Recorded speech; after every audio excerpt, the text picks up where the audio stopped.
जय हिंद दोस्तों, कैसे हैं आप सभी। आई होप कि आप सभी बहुत अच्छे होंगे और अपने जीवन में कुछ नया और बेहतर करने का प्रयास भी जरूर कर रहे होंगे।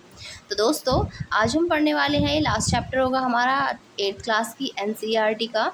तो ये हिस्ट्री की एनसीईआरटी हमारी 8th क्लास की कंप्लीट हो जाएगी आज। और इससे पहले जो हमने चैप्टर पढ़ा था, चैप्टर नंबर 9, उसमें हमने देखा था कि किस तरह से भारत को स्वतंत्र कराने के लिए आंदोलन चलाए गए थे जगह जगह पर।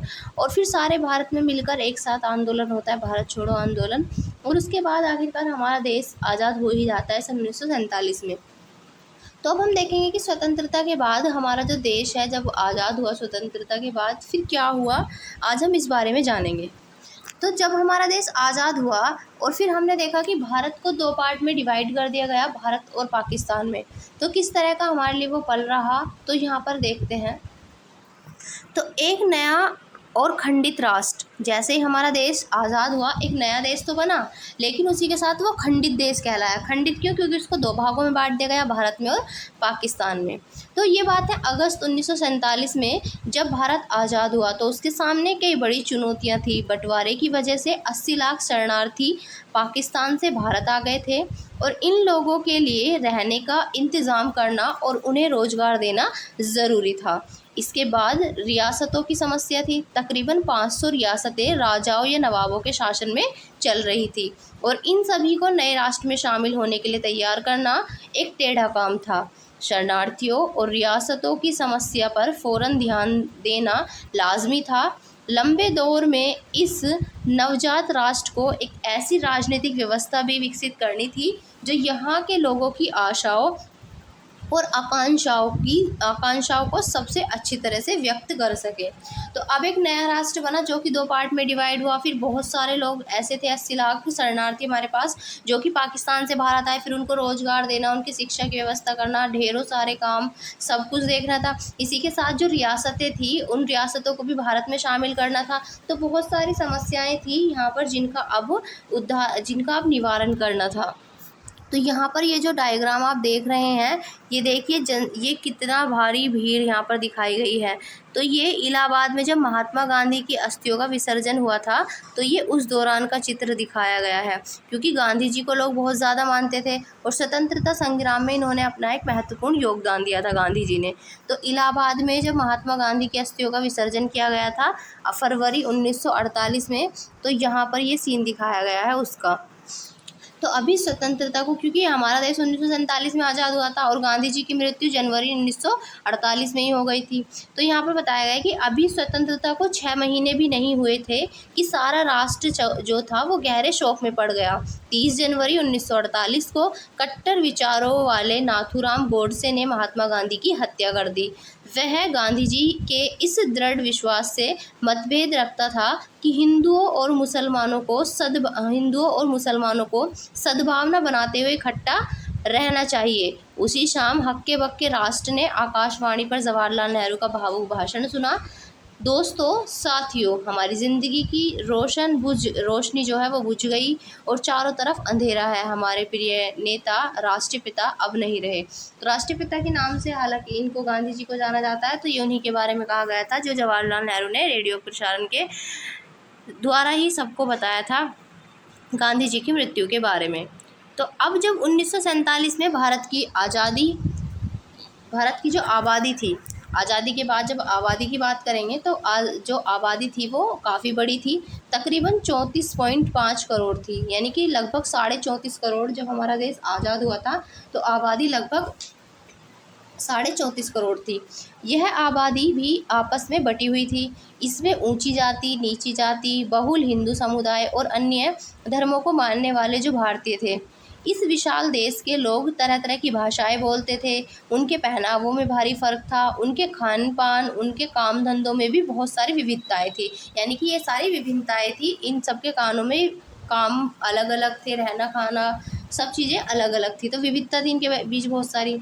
इतनी विविधताओं वाले जो लोग हैं, इन लोगों को एक राष्ट्र राज्य के रूप में कैसे संगठित किया जाए, ये अब सबसे बड़ी समस्या यहाँ पर निकल के आ रही थी। तो एकता की समस्या के साथ ही विकास भी एक बड़ी समस्या था कि एक तो इन सबको एक करके रखना है, पूरे राष्ट्र को एक एक सूत्र में बांध के रखना है, और इसी के साथ साथ अब देश को भी आगे लेकर चलना था, देश के विकास के बारे में भी सोचना था। तो स्वतंत्रता के समय भारत की एक विशाल संख्या जो कि गाँव में रहती थी, आजीविका के लिए किसान और काश्तकार बारिश पर निर्भर रहते थे, और यही स्थिति अर्थव्यवस्था के गैर कृषि क्षेत्रों की भी थी। अगर फसल चौपट हो जाती थी तो नाई, बढ़ई, बुनकर और अन्य कारीगरों की आमदनी भी संकट में पैदा हो जाती थी, और शहरों में फैक्ट्री मजदूर भीड़ भरी जो झुग्गियां थी, उन झुग्गी बस्तियों में रहते थे जहां शिक्षा या स्वास्थ्य सुविधाओं की खास व्यवस्था नहीं थी। इस विशाल आबादी को गरीबी के चंगुल से निकालने के लिए न केवल खेती की उपज बढ़ाना ज़रूरी था, बल्कि नए उद्योगों का निर्माण करना भी था जहां लोगों को रोजगार मिल सके। तो इसी के साथ साथ क्या करना भाई, एक तो गरीबी के चंगुल से निकालना, और यहाँ पर केवल खेती की उपज को बढ़ाना ही ज़रूरी नहीं था, बल्कि नए उद्योगों का निर्माण करना भी था, ताकि लोगों को यहाँ पर उद्योग मिल सके। अच्छा, अब एकता और विकास की प्रक्रिया के साथ साथ चलना था, मतलब एकता भी बना के चलनी है देश में, और साथ ही साथ देश के अंदर विकास को भी लेके चलना है। तो अगर भारत के विभिन्न तबकों के बीच मौजूद मतभेदों को दूर न किया जाता तो वे हिंसक और बहुत खतरनाक टकरावों का रूप ले लेते। लिहाजा ऐसे टकराव देश के लिए महंगे पड़ते थे, कहीं ऊंची जाति कहीं नीची जाति के बीच, कहीं हिंदुओं और मुसलमानों के बीच, तो कहीं किसी वजह से तनाव की आशंका बनी हुई थी। दूसरी तरफ आर्थिक विकास के लाभ आबादी के बड़े हिस्से को मिलते हैं। तो यानी कि जो आर्थिक विकास के जो लाभ हैं वो हालांकि वो बड़े हिस्से को तो नहीं मिलते हैं, तो और ज़्यादा जो भेदभाव है वो और पैदा हो सकता था। तो ऐसी स्थिति में अमीर और गरीब, शहर और गांव यानी कि देहात, संपन्न और पिछड़े इलाकों का जो फ़र्क है वो पैदा हो सकता था। तो इन सब चीज़ों को देख के, ध्यान में रख के, और हमें फिर आगे बढ़ना था। अब देखते हैं नए संविधान की रचना। इससे पहले हम जान लेते हैं सार्वभौमिक वयस्क क्या होता है। तो सभी वयस्क नागरिकों को मत देने का जो अधिकार है वो सार्वभौमिक वयस्क मताधिकार कहते हैं उसको। मत मतलब वोट देने का अधिकार। तो नए संविधान की रचना कैसे होती है, तो ये बात है दिसंबर 1946 की। तो दिसंबर 1946 से नवंबर 1949 के बीच तकरीबन 300 भारतीयों ने देश के राजनीतिक भविष्य के बारे में एक लंबा विचार विमर्श किया। यद्यपि इस संविधान सभा की बैठकें नई दिल्ली में आयोजित की गई थी, परंतु इसके पूरे सदस्य जो थे वो पूरे देश में फैले हुए थे, यानी कि जो सारे सदस्य थे वो पूरे देश में फैले हुए थे, और वे बहुत सारी राजनीतिक पार्टियों के प्रतिनिधि थे। इन्हीं चर्चाओं के फलस्वरूप भारत का जो संविधान है वो लिखा गया, और इसी के साथ 26 जनवरी 1950 को फिर लागू किया गया। हमारे संविधान की एक खासियत यह थी कि उसमें सार्वभौमिक वयस्क मताधिकार का प्रावधान किया गया था। इसका मतलब यह था कि 21 साल से ज़्यादा उम्र के सभी भारतीयों को प्रांतीय और राष्ट्रीय चुनावों में वोट देने का अधिकार था, और यह एक क्रांतिकारी कदम था। इससे पहले कभी भी भारतीयों को खुद अपने नेता चुनने का अधिकार नहीं मिला था। ब्रिटेन और अमेरिका जैसे राज्य अन्य देशों की जनता को यह अधिकार टुकड़ों में दिया करते थे। यानी कि जब हमारा देश आज़ाद हुआ उसके बाद फिर संविधान सभा का गठन हुआ, फिर संविधान बना, और संविधान बनने के बाद जब मत देने की बारी आई तो हमारे संविधान में ये प्रावधान किया गया कि हर एक वयस्क नागरिक भारत में वोट देने का अधिकार होगा, और उसको किसी भी आधार पर वोट देने से वंचित नहीं किया जाएगा। चाहे वो लिंग, जाति, धर्म, किसी भी आधार पर उसके साथ भेदभाव नहीं किया जाएगा, और हर कोई व्यक्ति यहाँ पर वोट दे सकता है। हालांकि जब हमारे देश में संविधान लागू हुआ और जब ये व्यवस्था की गई सार्वभौमिक वयस्क मताधिकार की, तो उस समय जो वोट देने की आयु थी वो 21 साल थी, लेकिन आज के टाइम में जो वयस्क मताधिकार की आयु है वो 18 वर्ष है। 18 वर्ष का कोई भी व्यक्ति जो भारतीय नागरिक है वो भारत में वोट दे सकता है। तो इसी के साथ तो यहाँ पर ये जो अमेरिकी और अन्य देशों की जो जनता थी उसको अधिकार जो थे वो टुकड़ों में ही दिया करते थे, है ना। तो वहाँ पर वहाँ सबसे पहले जो संपन्न पुरुष थे उनको वोट देने का अधिकार मिला। इसके बाद जो शिक्षित पुरुष थे उनको भी मताधिकार दिया गया। और इसके बाद जो मजदूर पुरुषों को काफ़ी लंबे संघर्ष के बाद यह अधिकार मिला था। महिलाओं को सबसे अंत में मताधिकार दिया गया, वह भी लंबे और जुझारू संघर्ष के बाद। इसके विपरीत भारत में आज़ादी के कुछ ही समय बाद ये फैसला ले लिया गया कि देश के सभी स्त्री और पुरुषों को यह अधिकार दिया जाए, भले ही वे अमीर हों या गरीब हों, पढ़े लिखे हों या फिर अनपढ़ हों, सबको यह अधिकार दिया जाए। अगर आप यहाँ ये चित्र देखेंगे तो ये चित्र दिखाया गया है यहाँ पर, ये संविधान के उद्देश्यों पर रोशनी डालने वाले प्रस्ताव को पढ़ते हुए यहाँ पर जवाहरलाल नेहरू, तो ये संविधान सभा में यहाँ पढ़कर सुना रहे हैं उद्देश्य प्रस्ताव। संविधान की दूसरी विशेषता यह थी कि उसमें तमाम जातियों, धर्मों या किसी भी तरह की पृष्ठभूमि से संबंध रखने वाले सभी नागरिकों को कानून की नज़र में समान माना जाएगा। यानी कि चाहे कोई व्यक्ति किसी भी समाज से हो, किसी भी जाति से हो, किसी भी धर्म से हो, सबको यहाँ पर समान माना जाएगा। तो यहाँ पर एक तो समानता के अधिकार की बात की गई। और भारत के लोग ये चाहते थे कि भारत की राजनीति हिंदू जो व्यवस्था है वो हिंदू आदर्शों पर आधारित हो और भारत को एक हिंदू देश घोषित किया जाए। अपनी बात का समर्थन उन्होंने अपनी बात का जो समर्थन है उस समर्थन में इन्होंने पाकिस्तान का उदाहरण दिया कि पाकिस्तान जैसे मुस्लिम बहुल इलाका है या मुस्लिम लोग वहाँ पर ज़्यादा हैं, तो इन्होंने भी यहाँ पर जैसे ही वहाँ पर मुस्लिम देश उसको घोषित किया गया, ऐसे भारत को हिंदू राष्ट्र घोषित किया जाए, ऐसा इनका कहना था। एक खास समुदाय मुसलमानों, जैसे कि पाकिस्तान को उदाहरण दिया, जिसका जो गठन ही एक खास समुदाय यानी कि मुसलमानों के हित की रक्षा के लिए किया गया था। परंतु भारतीय जो प्रधानमंत्री हैं जवाहरलाल नेहरू, इनका स्पष्ट मत था कि भारत हिंदू पाकिस्तान नहीं बन सकता है और न ही बनना चाहिए, क्योंकि यहाँ पर जो था इसके अंदर भारत के अंदर अगर बात की जाए तो यहाँ पर मुस्लिम भी लोग रहा करते थे। यहाँ पर ऐसा नहीं है कि वहाँ पर हिंदू थे भारत के अंदर। तो यहाँ पर मुसलमानों के अलावा भारत में सिख और ईसाई भी बड़ी संख्या में थी, इनकी संख्या, और इसके अलावा पारसी, जैन और अन्य धर्मों के लोग भी यहाँ पर रहते थे।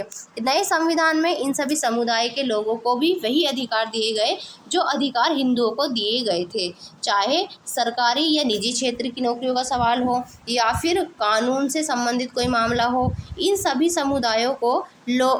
समुदाय के जो लोग थे उनको भी वैसे ही अवसर देने का प्रावधान किया गया जैसे कि हिंदुओं को दिए जा रहे थे। तो यहाँ पर कोई भेदभाव नहीं किया गया था किसी के भी साथ। संविधान की हमारी तीसरी विशेषता यह रही थी कि इसमें समाज के निर्धन और सबसे वंचित तबकों के लिए विशेष सुविधा की व्यवस्था की गई थी। भारत के सम्मान को कलंकित करने वाली जो छुआछूत का जो चलन था, इसको ख़त्म कर दिया गया और अब तक हिंदुओं के मंदिरों में केवल ऊंची जाति के लोग ही जाते थे, लेकिन अब उन्हें सभी के लिए खोल दिया गया। जिन्हें अब अछूत माना जाता था वे लोग भी मंदिर जा सकते थे। और एक लंबे बहस के बाद संविधान सभा ने ये तय किया कि विधायिका की कुछ सीटें और सरकारी नौकरियों में जो कुछ हिस्सा है वो निचली जाति के सदस्यों के लिए भी आरक्षित किया जाए। इसी के साथ साथ यहाँ पर कुछ लोगों ने ये दलील दी थी कि अछूत, जिन्हें उस समय हरिजन कहा जाता था, उम्मीदवारों के पास इतने अंक या शैक्षिक योग्यता नहीं थी कि वे भारतीय प्रशासनिक सेवा जैसी जो प्रतिष्ठित नौकरियां हैं उनमें जा सके। परंतु जैसा कि संविधान सभा के सदस्य H.J. खांडेकर ने कहा कि हरिजनों की अक्षमता के लिए ऊंची जातियां ही जिम्मेदार हैं, और अपने सुविधा संपन्न सहकर्मियों को संबोधित करते हुए खांडेकर ने कहा था। तो खांडेकर ने कहा था कि अगर इन लोगों को भी ऐसी ही सुविधाएं, ऐसी ही व्यवस्थाएं, ऐसी ही जो ऊंची जातियों के लोगों को यहाँ पर सुविधाएं दी जा रही थी, अगर इनको भी ये सब दी जाए तो तभी तो इनकी प्रतिभा निखर के आएगी। जब इनको मौका ही नहीं दिया गया आगे बढ़ने का, तो ये लोग कैसे आगे बढ़ेंगे। तो यहाँ पर ये कहना था इनका, जो कि सच भी था। तो खांडेकर ने यहाँ पर क्या कहा था, और इन्होंने कहा था कि हमें हजारों साल तक दबा कर रखा गया है, आप लोगों ने हमें अपनी सेवाओं में लगाए रखा है और हमें इस कदर दबाया है कि अब न केवल हमारे मस्तिष्क और शरीर बल्कि हमारा हृदय भी काम नहीं करता और न ही हम आगे बढ़ पाने में सक्षम हैं। तो इस तरह की उस समय पर स्थिति हो गई थी। भूतपूर्व अछूतों के साथ साथ आदिवासियों या अनुसूचित जनजातियों को भी विधायिका और नौकरियों में आरक्षण दिया गया। अनुसूचित जातियों की तरह इन भारतीयों को भी वंचित रखा गया था और उनके साथ भेदभाव किया गया था। आदिवासी आधुनिक स्वास्थ्य सुविधाओं और शिक्षा से वंचित थे। जो आधुनिक आदिवासी थे वो स्वास्थ्य शिक्षाओं से वंचित थे। उनकी ज़मीन और जंगलों पर समुदायों से बाहर के ताकतवर लोगों का कब्जा होता जा रहा था। संविधान से उन्हें जो नए अधिकार मिले उनका उद्देश्य इस स्थिति में सुधार लाने का था। तो जिन लोगों को ये अधिकार फिर बाद में दिए गए तो उनका ये उद्देश्य था कि हम पूरी मेहनत से क्या करें, इसमें सुधार लाएं। तो संविधान की अगर यहाँ पे बात की जाए, संविधान सभा के सदस्यों ने केंद्र और राज्यों की शक्तियों और अधिकारों के बंटवारे पर लंबी चर्चा की। कुछ लोगों का मानना था कि केंद्र के हित सबसे महत्वपूर्ण होने चाहिए और उनका कहना था कि यदि केंद्र मजबूत होगा तो तभी वह पूरे देश की उन्नति के लिए सोचने और योजना बनाने में सक्षम होगा। कई अन्य सदस्यों का ये मानना था कि राज्यों को ज़्यादा स्वायत्तता और आज़ादी मिलनी चाहिए। मैसूर के एक सदस्य का ये कहना था कि मौजूदा व्यवस्था में लोकतंत्र दिल्ली में केंद्रित है और इसलिए बाकी देश में वह इसी भावना और अर्थ में साकार नहीं हो रहा है। तो इनका ये कहना था कि जिस तरह से यहाँ पर लोकतंत्र है दिल्ली में, ऐसा पूरे देश में और कहीं पर साकार नहीं हो रहा है। देखिए, अगर यहाँ पर हम बात करें आगे, इससे पहले आगे जाने से पहले ये देखिए, यहाँ पर हमें सुरक्षा और अधिकार ज़रूर देने चाहिए। तो हमें सुरक्षा और अधिकार ज़रूर देने चाहिए। मुख्यमंत्री को लिखे गए एक पत्र में नेहरू ने यहाँ पर कहा था।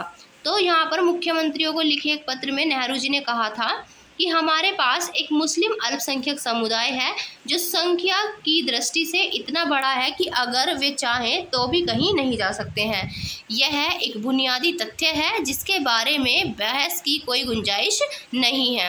पाकिस्तान की तरफ से चाहे जितना उकसावा हो और वहाँ के गैर मुसलमानों पर चाहे जो भी अत्याचार हो रहे हों, हमें इस अल्पसंख्यक समुदाय के साथ सभ्य ढंग से ही व्यवहार करना है और हमें इस समुदाय को भी वही सुरक्षा और अधिकार देने होंगे जो किसी लोकतांत्रिक राज्य के नागरिक को मिलते हैं। तो हमारे यहाँ पर पहले से ये कहा गया, जब हमारे देश में भी जो मुस्लिम है वो भी भारतीय हैं तो उनके साथ कोई भेदभाव नहीं किया जाएगा। हालांकि तो जो पाकिस्तान है वहाँ पर जो हिंदू लोग थे और धर्म के लोग थे, मुस्लिम से लोग, उनके साथ बहुत ज़्यादा भेदभाव होते आए हैं और अभी भी होते हैं। तो फिर यहाँ पर देखते हैं हम आगे। मद्रास के एक सदस्य का आग्रह था कि राज्य स्तर पर लोगों की जो कुशल क्षेम का प्रारंभिक भार प्रांतीय सरकारों के ऊपर ही होना चाहिए, कि राज्य स्तर पर भी लोगों की सकुशल उनकी जो प्रारंभिक चीज़ें हैं वो चल पाएँ तो सरकारों पर, जो राज्य सरकार है, प्रांतीय सरकार है, उनके ऊपर इसका भार होना चाहिए। इन सभी मतभेदों को दूर करने के लिए संविधान में विभिन्न विषयों को 3 सूचियों में बांट दिया गया। यानी कि यहाँ पर क्या किया गया, अब जब ये चल रहा था डिस्प्यूट कि किसको क्या शक्ति देनी चाहिए, तो इसी वजह से यहाँ पर इन सब मतभेदों को दूर करने के लिए ही इन विषयों को 3 कैटेगरी में डिवाइड कर दिया गया, 3 लिस्ट में डिवाइड कर दिया गया। तो यहाँ पर 3 लिस्ट बनाई गई, केंद्रीय सूची, राज्य सूची और समवर्ती सूची। तो सबसे पहले केंद्र सूची, और केंद्र सूची में यहाँ पर रखे गए कराधान, रक्षा और विदेशी मामले आदि को रखा गया, और ये ऐसे विषय थे जो केवल केंद्र सरकार के अधीन थे।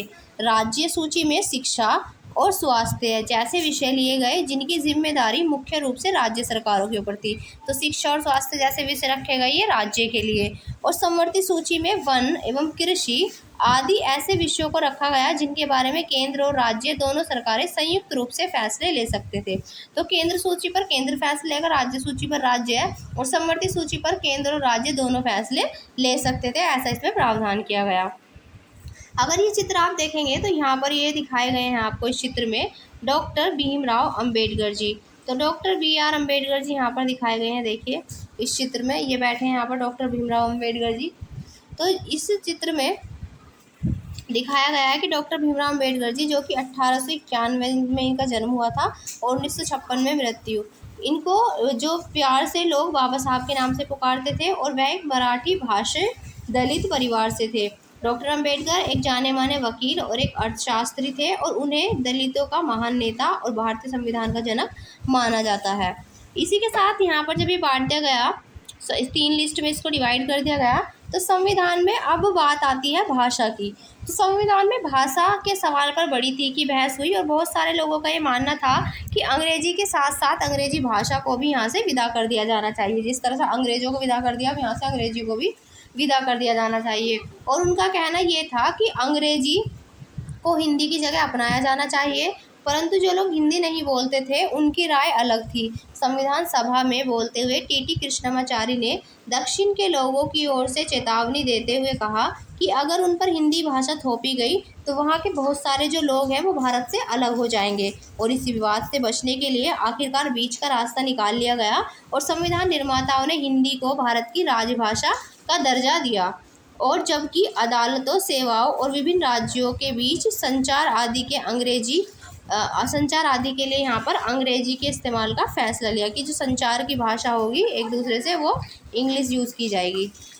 संविधान की रचना में बहुत सारे भारतीयों ने योगदान दिया था और इनमें सबसे महत्वपूर्ण जो योगदान था वो था डॉक्टर भीमराव अम्बेडकर जी का, जो संविधान की जो सभा थी उसकी प्रारूप समिति के अध्यक्ष थे और जिनके नेतृत्व में दस्तावेज को अंतिम रूप दिया गया था। संविधान सभा के सामने अपने आखिरी भाषण में डॉक्टर भीमराव अम्बेडकर ने कहा कि राजनीतिक लोकतंत्र के साथ साथ आर्थिक और सामाजिक लोकतंत्र भी ज़रूरी है, कि जिस तरह से हमें राजनीतिक लोकतंत्र चाहिए उसी तरह से देश में आर्थिक लोकतंत्र और सामाजिक लोकतंत्र भी ज़रूरी है। यदि लोगों को वोट डालने का अधिकार दे दिया जाता है तो इससे जो अमीर और गरीब या फिर ऊंची नीची जातियों का जो फासला है वो अपने आप से ही ख़त्म हो जाएगा। और उन्होंने कहा कि नए संविधान के साथ भारत जो होगा वो अंतर विरोधों के एक नए युग में प्रवेश करने जा रहा है और राजनीति में हमारे पास समानता होगी और सामाजिक और आर्थिक जीवन में हम असमानता की राह पर चलेंगे। राजनीति में हम एक व्यक्ति, एक वोट और एक मूल्य के सिद्धांत का पालन करेंगे और इसके विपरीत अपने सामाजिक और आर्थिक संरचना के फलस्वरूप हम सामाजिक और आर्थिक जीवन में एक व्यक्ति, एक मूल्य के सिद्धांत का निषेध करते रहेंगे। तो अब देखेंगे राज्यों का गठन कैसे किया जाए। तो अब यहाँ पर जब देश आज़ाद हुआ तो एक समस्या निकल के आई कि देश में राज्यों का जो गठन है वो किस तरह से किया जाए। भाषाई का मतलब होता है भाषा से संबंधित। तो ये 1920 के दशक में स्वतंत्रता संघर्ष की मुख्य पार्टी भारतीय राष्ट्रीय कांग्रेस ने आश्वासन दिया था कि देश जैसे ही आज़ाद हो जाएगा प्रत्येक बड़े भाषाई समूह को अपना अलग प्रांत उनका अलग होगा। और आज़ादी मिलने के बाद कांग्रेस ने इस आश्वासन को पूरा करने के लिए कोई कदम नहीं उठाया, क्योंकि भारत जो है वो धर्म के आधार पर बढ़ चुका था। इसलिए महात्मा गांधी की तमाम इच्छाओं और प्रयासों के बावजूद भी यह स्वतंत्रता के एक राष्ट्र को नहीं बल्कि दो राष्ट्र को मिल रही थी, क्योंकि यहाँ पर गांधी जी ने बहुत प्रयास किया था कि भारत का बंटवारा ना हो, लेकिन फिर भी यहाँ पर दो पार्ट में डिवाइड हुआ।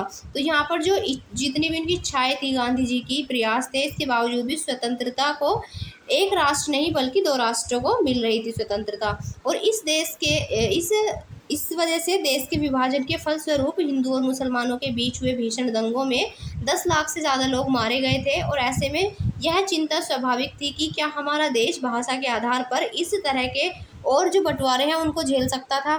तो यहाँ पर इसी वजह से यहाँ पर फिर क्या किया गया, भाषा को आधार बनाया गया कि पूरे देश पर हिंदी भाषा थोपी नहीं गई।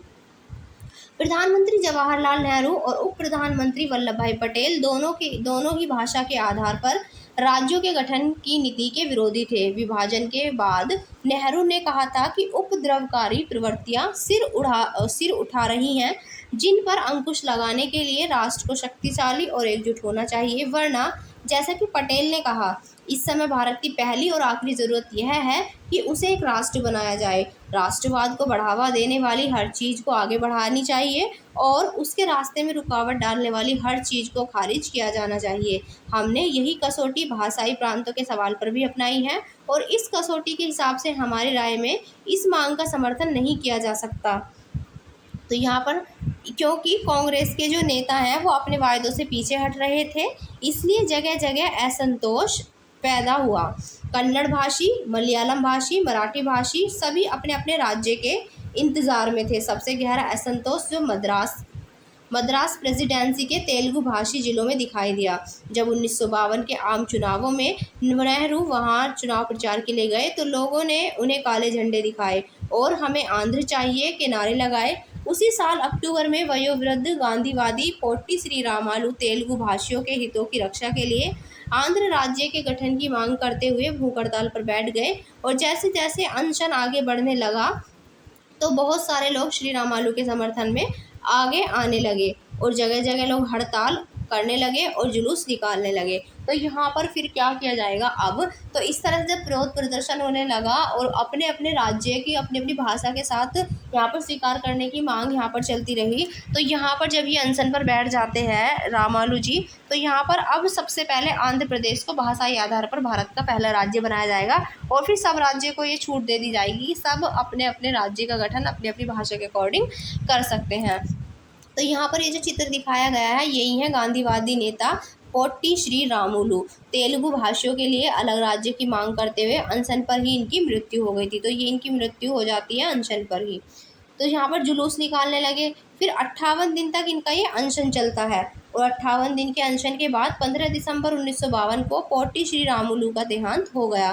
जैसा कि एक अखबार ने लिखा था, श्री रामुलु के देहांत की खबर ने पूरे आंध्र को अस्त व्यस्त कर डाला। विरोध इतना व्यापक और गहरा था कि केंद्र सरकार को आखिरकार यह बात माननी ही पड़ी और इस तरह 1 अक्टूबर 1953 को आंध्र के रूप में एक नए राज्य का गठन हुआ जो बाद में आंध्र प्रदेश बना। आंध्र प्रदेश की स्थापना के बाद अन्य भाषाई समुदाय भी अपने अपने अलग अलग राज्यों की मांग करने लगे और फलस्वरूप एक राज्य पुनर्गठन आयोग का गठन किया गया, जिसने 1956 में अपनी रिपोर्ट सरकार को दी और आयोग ने सुझाव दिया कि असमिया, बंगला, उड़िया, तमिल, मलयालम, कन्नड़ और तेलुगु भाषियों के लिए अलग अलग प्रांतों का गठन करने के उद्देश्य से जिलों और प्रांतों की सीमा को पुनः तय किया जाएगा और उत्तर भारत के विशाल हिंदी भाषी क्षेत्र को बांटकर कई राज्य बना दिए गए। कुछ समय बाद 1960 में फिर बम्बई प्रांत को मराठी और गुजराती भाषी 2 राज्यों में अलग अलग राज्यों में बांट दिया गया। फिर 1966 में पंजाब का विभाजन हुआ और हरियाणा को अलग राज्य के रूप में मान्यता दी गई। फिर पंजाब में पंजाबी भाषाई जिनमें से ज़्यादातर सिख थे और हरियाणा में हरियाणवी या हिंदी बोलने वालों की बहुतायत थी। तो इस वजह से इनको अलग अलग राज्यों में डिवाइड कर दिया गया। तो यहाँ पर जब राज्य पुनर्गठन अधिनियम आता है 1956 का, इसके आधार पर हर राज्य को अपने अपने अकॉर्डिंग यहाँ पर अपनी अपनी भाषा के अकॉर्डिंग इनका डिवाइडेशन कर दिया जाता है। देखिए यहाँ पर भाषाई राज्यों का जो गठन है ये दिखाया गया है। तो 14 अगस्त 1947 से पहले जो प्रांत और रियासतें थी, तो ये हैं 14 अगस्त से पहले, नहीं जब देश हमारा आज़ाद नहीं हुआ था उससे पहले की बात है ये। तो यहाँ पर जो आपको ये ऑरेंज से कलर में दिखाई दे रही है हल्का हल्का, तो ये कलर जो दिखाई दे रहा है आपको ये है यहाँ पर रियासतें, और जो ब्रिटिश भारत है ये सारा येलो येलो जो दिखाई दे रहा है सारा ब्रिटिश भारत के अंदर का एरिया यहाँ पर दिखाई दे रहा है। इसी के साथ यहाँ पर जो अभी चित्र दिखाए गए हैं ये है 1 नवंबर 1956 से पहले के भारतीय राज्य है। तो जब पुनर्गठन आयोग आया था उसके पहले का यहाँ पर चित्र दिखाया गया है। यहाँ पर ये भूतपूर्व रियासतें हैं और ये येलो कलर में अन्य राज्य यहाँ पर दिखाए गए हैं। तो जब रियासतों के शासक भारत अथवा पाकिस्तान से जुड़ने के लिए मान गए या फिर हरा दिए गए तो उनकी रियासतें जो थी वो ख़त्म हो गई, परंतु 31 अक्टूबर 1956 तक कई ऐसी रियासतों को प्रशासनिक इकाइयों के रूप में बनाए रखा गया।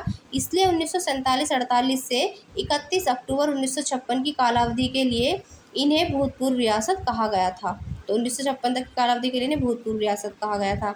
और ये वाला जो चित्र आप देख रहे हैं यहाँ पर ये फिर नया मैप निकल के आया भारतीय राज्य का, जो कि काफ़ी टाइम तक चला आया ऐसे ही, और अभी इसमें धीरे धीरे जो परिवर्तन होने रहे थे वो परिवर्तन होते आए हैं और अब जम्मू कश्मीर और लद्दाख को यहाँ पर 2 केंद्र शासित प्रदेश बना दिया गया है। तो इस तरह के परिवर्तन अब होते आए हैं। अगर ये यहाँ पर आप चित्र देखेंगे तो ये महानदी है।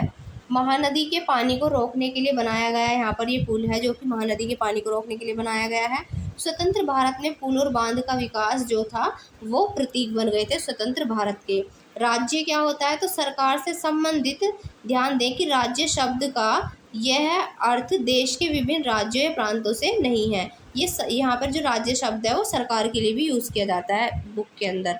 राज्य मतलब सरकार से संबंधित। अब देखते हैं यहाँ पर विकास की योजनाएं बनाना।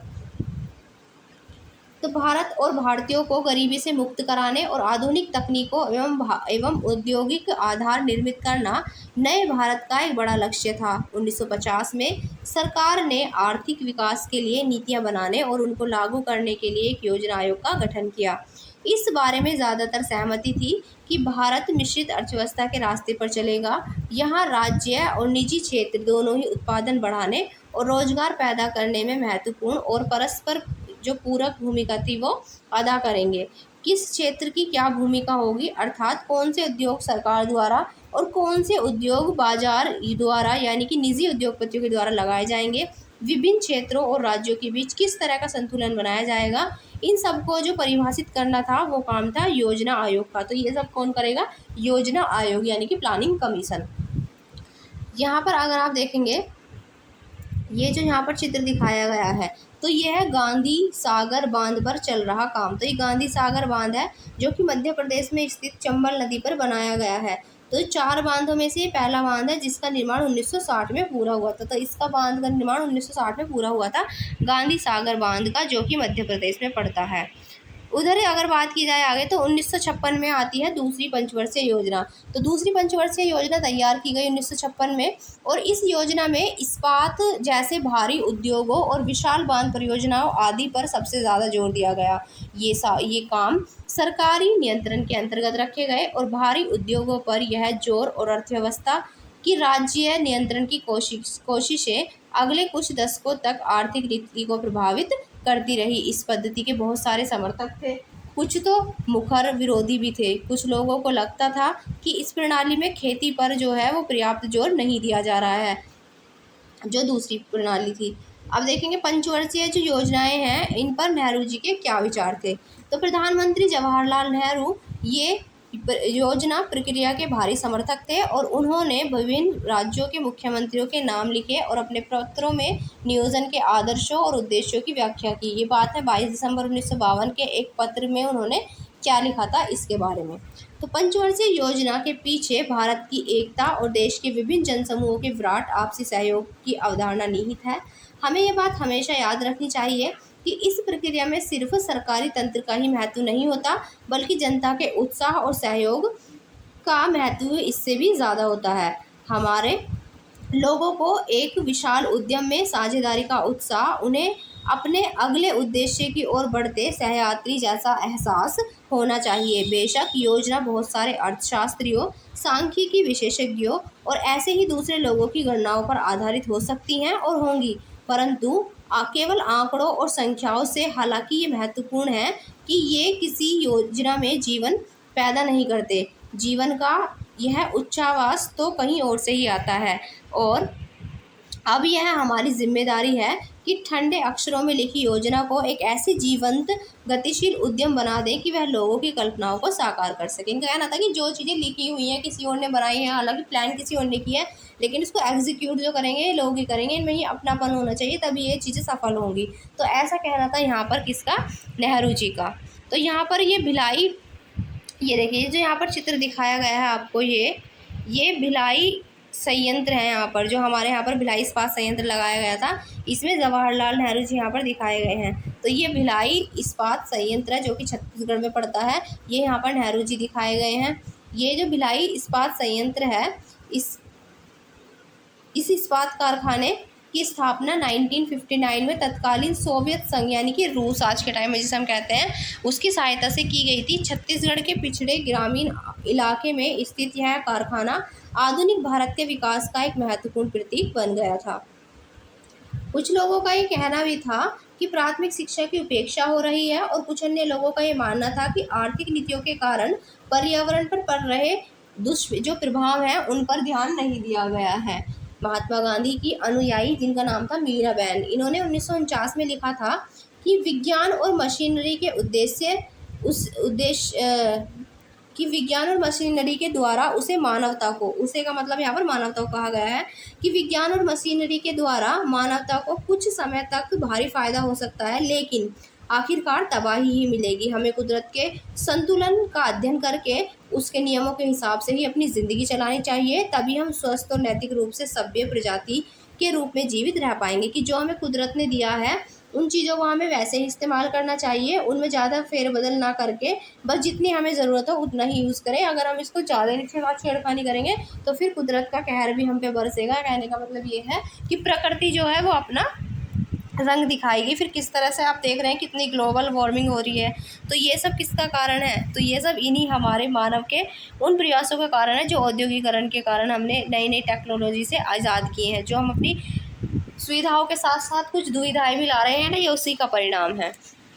तो यहाँ पर एक स्वतंत्र विदेश नीति की चाह की बात की गई है।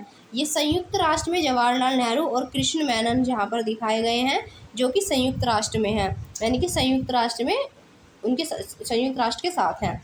कृष्णा मेनन ने 1952 से 1962 के बीच संयुक्त राष्ट्र में भारतीय प्रतिनिधि मंडलों का नेतृत्व किया और गुटनिरपेक्षता की जो नीति है उसके पक्ष में आवाज़ उठाई। गुटनिरपेक्षता मतलब सभी गुटों से अलग रहने की। तो एक स्वतंत्र विदेश नीति की चाह। जिस समय भारत को आज़ादी मिली तब तक दूसरे विश्व युद्ध की तबाही को कुछ ही समय हुआ था, यानी कि सेकेंड वर्ल्ड वॉर को कुछ ही टाइम हुआ था। 1945 में गठित की गई नई अंतर्राष्ट्रीय संस्था जिसका नाम था संयुक्त राष्ट्र, ये 1945 में बनी, अभी अपने शैशव काल में थी और 1950 और 60 के दशकों में शीत युद्ध का उदय हुआ। तो 1950-60 में ही किसका प्रारंभ हो जाता है? शीत युद्ध का उदय हो जाता है। शक्तिशाली देशों के बीच प्रतिद्वंदिता पैदा हुई और अमेरिका व सोवियत संघ के बीच वैचारिक टकराव जो है वो गहरे होते गए। फलस्वरूप दोनों देशों ने अपने अपने समर्थकों देशों के साथ मिलकर अपने सैनिक गठबंधन बना लिए और यही समय था जब औपनिवेशिक साम्राज्य जो थे वो ध्वस्त हो रहे थे और बहुत सारे देश स्वतंत्रता प्राप्त कर रहे थे। प्रधानमंत्री जवाहरलाल नेहरू नव स्वाधीन भारत के विदेश मंत्री भी थे और उन्होंने इस संदर्भ में स्वतंत्र भारत की विदेश नीति की रूपरेखा तैयार की। गुटनिरपेक्ष आंदोलन इसी विदेश नीति का मूल आधार था, यानी कि हम किसी के गुट के साथ नहीं रहेंगे, भारत ने शुरू से ही ये अपना रखा है। मिस्र, यूगोस्लाविया, इंडोनेशिया, घाना और भारत के राजनेताओं के नेतृत्व में गुटनिरपेक्ष आंदोलन में दुनिया के देशों से आह्वान किया कि वे इन दोनों मुख्य सैनिक गठबंधनों में शामिल न हों, परंतु गठबंधनों से दूर रहने की इस नीति का मतलब ये अलग थलग या तटस्थ रहना भी नहीं था। अलग थलग रहने का मतलब था कि विभिन्न देश अंतर्राष्ट्रीय मामलों से दूर रहें, जबकि भारत जैसे गुटनिरपेक्ष जो देश हैं गुटनिरपेक्ष देश तो अमेरिकी और सोवियत संघ गठबंधनों के बीच सुलह सफाई में एक अहम भूमिका अदा कर रहे थे। इन देशों ने युद्ध को टालने के प्रयास किए और अक्सर युद्ध के खिलाफ भी मानवतावादी और नैतिक रवैया इन्होंने अपनाया, परंतु विभिन्न कारणों से भारत सहित बहुत सारे गुटनिरपेक्ष जो देश हैं इनको युद्ध का सामना करना पड़ा। फिर 1970 के दशक की अगर बात की जाए तो 1970 के दशक तक बहुत सारे जो देश हैं वो गुटनिरपेक्ष आंदोलन के सदस्य बन चुके थे। यहाँ पर आप देख सकते हैं गांधी जी जो इनके बारे में बता रहे हैं। यहाँ देखिए, ये है बांडुंग इंडोनेशिया में और एशिया और अफ्रीका के नेताओं की एक बैठक 1955 की। इस प्रसिद्ध सम्मेलन में 29 से ज़्यादा नव स्वाधीन देश, यानी कि जो नए नए अभी स्वतंत्रता प्राप्त देश थे, वो देशों के प्रतिनिधियों ने इस बात की चर्चा की कि अफ्रीका और एशिया के देश उपनिवेशवाद और पश्चिमी प्रभुत्व के विरुद्ध अपने प्रयास को किस तरह से जारी रख सकते हैं। यहाँ पर इस पर चर्चा की जा रही थी। अब देखते हैं राष्ट्र के 60 वर्षों के बाद, यानी कि अब हमारे देश को अब तो खैर बहुत साल हो गए हैं, अब तो 77 साल हो गए, लेकिन यहाँ पर बात की गई है 60 वर्षों के बाद देश में क्या हुआ। तो ये बात है 15 अगस्त 2007 को हमने एक स्वतंत्र राष्ट्र के रूप में अपनी 60वीं वर्षगांठ मनाई थी। इस दौरान हमारे देश का प्रदर्शन कैसा रहा, संविधान में तय किए गए आदर्शों को हम किस हद तक साकार कर पाए हैं, तो यहाँ जानेंगे। तो भारत अभी भी एक है और लोकतांत्रिक राह पर चल रहा है, यह गर्व करने लायक उपलब्धि है। बहुत सारे विदेश प्रेक्षकों का ये मानना था कि भारत जो है वो एक देश के रूप में ज़्यादा समय तक नहीं टिक पाएगा और उनको ये लगता था कि भारत का प्रत्येक क्षेत्र या भाषाई समूह अपने अलग राष्ट्र की मांग करेगा और उसके टुकड़े टुकड़े हो जाएंगे। कुछ विशेषज्ञों को ये लगता था कि भारत सैनिक शासन के कब्जे में आ जाएगा, परंतु ये सारी आशंकाएं जो है ये निर्मूल साबित हुई हैं। आज़ादी से अब तक 13 आम चुनाव हो चुके हैं और राज्यों तथा स्थानीय निकायों के लिए सैकड़ों चुनाव हो चुके हैं। हमारे यहाँ स्वतंत्र प्रेस और एक स्वतंत्र न्यायपालिका है। इसके अलावा यहाँ के लोगों की भाषाई विविधता या धार्मिक विविधता भी राष्ट्रीय एकता की राह में रुकावट नहीं बन पाई है कि कितनी भी विविधता हो, कोई रुकावट आज तक नहीं आई है। सभी हमारे देश में लोकतंत्र अच्छी तरह से काम कर रहा था 60 वर्षों तक। परंतु दूसरी ओर यह भी सच है कि आज भी हमारे देश में गहरे मतभेद बने हुए हैं। संवैधानिक गारंटियों के बावजूद अछूत जो समुदाय हैं या जिन्हें अब दलित कहा जाता है, आज भी हिंसा और भेदभाव से जूझ रहे हैं। ग्रामीण भारत के बहुत सारे भागों में अभी भी वे साझा जल स्रोतों, मंदिरों मैदानों और अन्य सार्वजनिक स्थानों का इस्तेमाल नहीं कर सकते। संविधान में दिए गए धर्मनिरपेक्ष आदर्शों के बावजूद बहुत सारे राज्यों में विभिन्न धार्मिक समूहों के बीच कई जो टकराव हैं, वो टकराव कई बार हो चुके हैं अलग अलग धर्म के लोगों के बीच। और सबसे परेशानी की बात तो ये है कि इस बीच अमीर और गरीब का फासला जो है वो भी बढ़ता गया। ये भी एक देखने वाली चीज़ है। हालांकि भारत के कुछ भागों और कुछ समूहों को आर्थिक विकास का भारी फायदा भी हुआ है। तो ऐसा नहीं है कि यही है भाई, कुछ लोगों को बहुत ज़्यादा फायदा भी हुआ है। तो वे जिन लोगों को फ़ायदा हुआ है आर्थिक विकास से, वे आलीशान घरों में रहते हैं, महंगे रेस्टोरेंट्स में खाना खाते हैं, अपने बच्चों को महंगे और निजी स्कूल में भेजते हैं और विदेशों में छुट्टियों पर भी जाते हैं और छुट्टियों में जाकर वो बेहिसाब पैसा भी उड़ाते हैं विदेशों में जाकर। दूसरी ओर बहुत सारे लोग आज भी एक गरीबी रेखा से नीचे हैं और शहरी झुग्गी बस्तियों में या फिर बंजर देहात रहने वाले बहुत सारे लोग अपने बच्चों को स्कूल भी नहीं भेज पाते हैं। ऐसे भी हालात हैं। हमारा संविधान कानून की नज़र में सबको बराबर मानता है, लेकिन असली ज़िंदगी में कुछ भारतीय औरों के मुकाबले ज़्यादा बराबर हैं। स्वतंत्रता के समय तय की गई कसौटियों के हिसाब से देखें तो भारतीय गणतंत्र बहुत बड़ी सफलता का दावा तो नहीं कर सकता, लेकिन यह भी सच है कि यह विफल भी नहीं हुआ है। अगर यहाँ पर आप इस चित्र को देख पा रहे हैं तो ये बम्बई में स्थित धारावी दुनिया की एक सबसे बड़ी झुग्गी बस्तियों में से एक है। इसके दूर वाले सिरे पर आप गगनचुंबी इमारतें देख सकते हैं। देखिए यहाँ से दूरी पर अगर आप देखेंगे तो इतनी बड़ी बड़ी इमारतें और यहाँ पर आपको दिखाई दे रही हैं झुग्गी झोपड़ियाँ। तो ये चैप्टर तो हमारा फिनिश होता है। इसी के साथ हम देख लेते हैं अन्यत्र, यानी कि अन्य जगह पर उस टाइम क्या हुआ। तो अब हम देखेंगे यहाँ पर श्रीलंका, जो कि हमारा पड़ोसी देश है, श्रीलंका में क्या हुआ। तो 1956 में जिस समय भारत में भाषा के आधार पर राज्यों के पुनर्गठन किया जा रहा था, उस समय श्रीलंका का नाम था सिलोन की संसद ने कानून पारित करके सिंगला भाषा, श्रीलंका में बोली जाती थी सिंहला भाषा, तो सिंगला भाषा को देश की राजभाषा का दर्जा दे दिया। और इस कानून के जरिए सिंगला भाषा को सभी सरकारी स्कूलों, कॉलेज परीक्षाओं, सरकारी परीक्षाओं और अदालतों की भाषा बना दिया गया। श्रीलंका के उत्तर में रहने वाले जो तमिल भाषी अल्पसंख्यक हैं, उन्होंने इस कानून का विरोध किया और एक तमिल सांसद ने कहा कि जब आप मुझसे मेरी भाषा छीन लेते हैं तो आप मुझसे मेरा सब कुछ छीन लेते हैं। और एक और नेता ने चेतावनी दी कि आप सिलोन को बांटना चाहते हैं, निश्चिंत रहिए, मैं आश्वासन देता हूं कि आपको एक विभाजित सिलोन ही मिलेगा।